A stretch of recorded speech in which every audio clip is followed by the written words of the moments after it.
आज की वीडियो में हम बात करेंगे टॉप 5 पेनकिलर इंजेक्शन के बारे में जो हॉस्पिटल, क्लिनिक और इमरजेंसी में सबसे ज़्यादा यूज़ किए जाते हैं।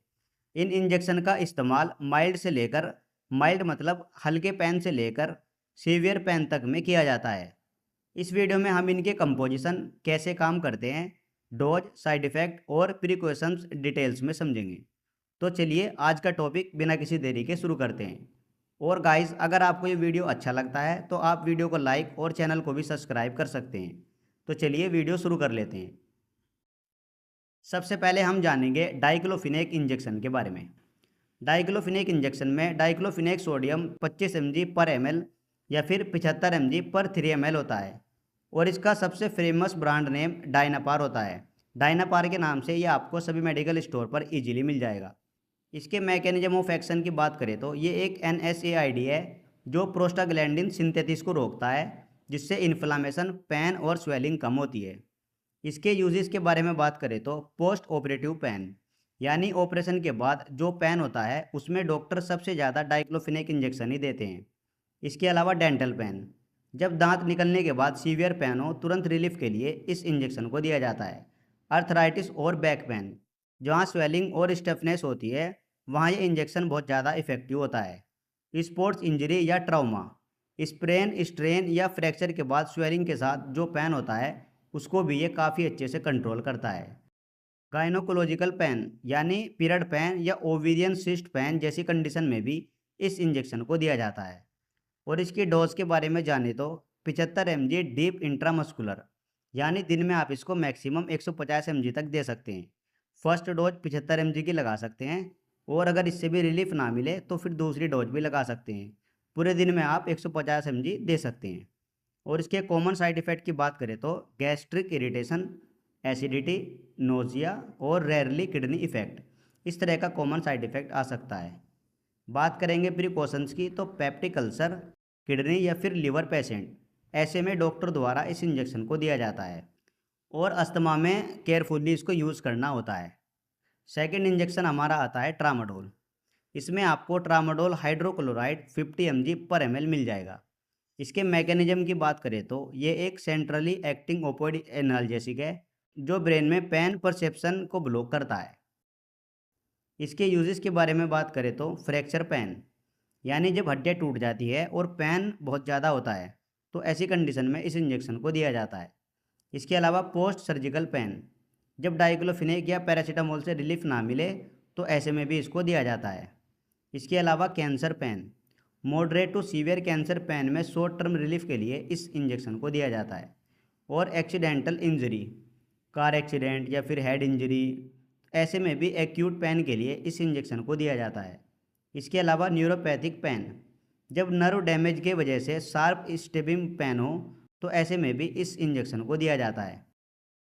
और इसकी डोज के बारे में बात करें तो 50 से 100 mg स्लो IV या फिर IM हर 4 से 6 घंटे में दिया जाता है और मैक्सिमम 400 mg पर डे इस इंजेक्शन को दिया जाता है, यानी 400 mg डोज इसकी दे सकते हैं। और इसके कॉमन साइड इफ़ेक्ट की बात करें तो डिजीनेस, वोमिटिंग, कॉन्स्टिपेशन, इस तरह का कॉमन साइड इफ़ेक्ट एक आध पर्सन को आ जाता है। और इसके precautions, epilepsy, head injury, pregnancy, ऐसी कंडीशन में डॉक्टर द्वारा ही इस इंजेक्शन को दिया जाता है। थर्ड हमारा इंजेक्शन आता है किटोरोलैक। किटोरोलैक के कंपोजिशन की बात करें तो किटोरोलैक ट्रोमेथामाइन, ये इसका कंपोजिशन होता है और ये इंजेक्शन 30 mg पर ml होता है। इसके मैकेनिज्म ऑफ एक्शन की बात करें तो किटोरोलैक NSAID क्लास का इंजेक्शन है जो प्रोस्टाग्लैंडिन ब्लॉक करता है।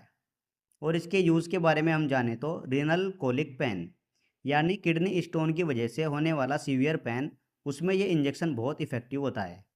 इसके अलावा गोल ब्लैडर पेन, गोल स्टोन के अटैक में एक्यूट शार्प पेन होता है, वहाँ भी ये इंजेक्शन बहुत इफेक्टिव माना जाता है। इसके अलावा पोस्ट ऑपरेटिव पेन, जब पेशेंट को short term intense pain relief चाहिए तो उसको कंट्रोल करने के लिए भी इस इंजेक्शन को दिया जाता है। और ऑर्थोपेडिक सर्जरी के बाद पेन, जैसे नी रिप्लेसमेंट या फिर स्पाइन सर्जरी के बाद पेन, ऐसी कंडीशन में भी इसका काफ़ी कमाल का रिजल्ट देखने को मिलता है। इसके अलावा migraine attack, acute severe migraine जिसमें टैबलेट्स इफेक्टिव ना हो, ऐसे में भी इस इंजेक्शन को दिया जाता है। और इसकी डोज के बारे में बात करें तो 30 mg IV या IM हर 6 घंटे में दिया जाता है और मैक्सिमम 90 mg पर डे आप इसको दे सकते हैं। और इसके कॉमन साइड इफ़ेक्ट की बात करें तो gastric ulcer risk, renal impairment और हेडेक, इस तरह का कॉमन साइड इफ़ेक्ट आ सकता है। बात करेंगे प्रिकॉशंस की तो शॉर्ट टर्म यूज़ ओनली, यानी आप इसको लंबे टाइम तक ना यूज़ करें, मैक्सिमम 5 दिन तक आप इसको यूज़ कर सकते हैं। फोर्थ हमारा इंजेक्शन आता है पैरासीटामोल IV इन्फ्यूजन। इसके कंपोजिशन की बात करें तो पैरासीटामोल 1 ग्राम पर 100 ml। इसके मैकेनिज्म के बारे में जाने तो ये ब्रेन के पेन सेंटर पर एक्ट करता है और फीवर भी कम करता है। बात करेंगे इसके यूजेस की तो post surgical mild to moderate pain, यानी जब पेशेंट ओरल मेडिसिन नहीं ले सकता तो ऐसी कंडीशन में इसको दिया जाता है। High fever with body pain जैसे डेंगू, मलेरिया, टाइफाइड, ऐसे में हाई ग्रेड फीवर हो जाता है और उसके साथ पेन भी होता है, तो ऐसी कंडीशन में भी इस इंजेक्शन को दिया जाता है। इसके अलावा चिल्ड्रन में हॉस्पिटल सिटिंग, बच्चे जहां ओरल टैबलेट्स फेसिबल ना हो तो ऐसी कंडीशन में भी इसको दिया जाता है। और इसके अलावा एल्डरली पेशेंट जहां NSAID सेफ़ नहीं होती, पैरासीटामोल IV बेस्ट ऑप्शन है, वहाँ पे इसको दिया जाता है। और इसकी डोज के बारे में बात करें तो 1 ग्राम IV इन्फ्यूजन स्लो 15 मिनट में हर 6 से 8 घंटे में दिया जाता है और मैक्सिमम 4 ग्राम पर डे आप इसको दे सकते हैं। और इसके कॉमन साइड इफ़ेक्ट की बात करें तो ओवरडोज में लीवर टॉक्सिसिटी हो सकती है, इसलिए इसको ओवरडोज में ना लें। और प्रिकॉशंस, लीवर पेशेंट में इसको अवॉइड करना चाहिए, ऐसे में साइड इफ़ेक्ट आ सकता है। फिफ्थ हमारा इंजेक्शन आता है मॉर्फिन। और इसके कंपोजिशन की बात करें तो मॉर्फिन सल्फेट 10 mg पर ml। और इसके मैकेनिज्म की बात करें तो ये एक स्ट्रॉन्ग ओपोइड एनाल्जेसिक है जो ब्रेन और स्पाइनल कॉर्ड में पेन सिग्नल को ब्लॉक करता है। इसके यूजेस की बात करें तो सीवियर कैंसर पेन, जब कोई मेडिसिन वर्क नहीं करती, पैलिएटिव केयर में इस इंजेक्शन को दिया जाता है। इसके अलावा मायोकार्डियल इन्फ्रेक्शन यानी heart attack, severe chest pain को कंट्रोल करने के लिए इस इंजेक्शन को दिया जाता है। इसके अलावा मेजर ट्रॉमा, रोड एक्सीडेंट के बाद अनबिलीवेबल पेन, ऐसे में भी इसको दिया जाता है। और पोस्ट मेजर सर्जरी जैसे ओपन हार्ट या फिर एब्डोमिनल सर्जरी, जब पेशेंट को एक्सट्रीम पेन हो तो ऐसे में भी इसको दिया जाता है।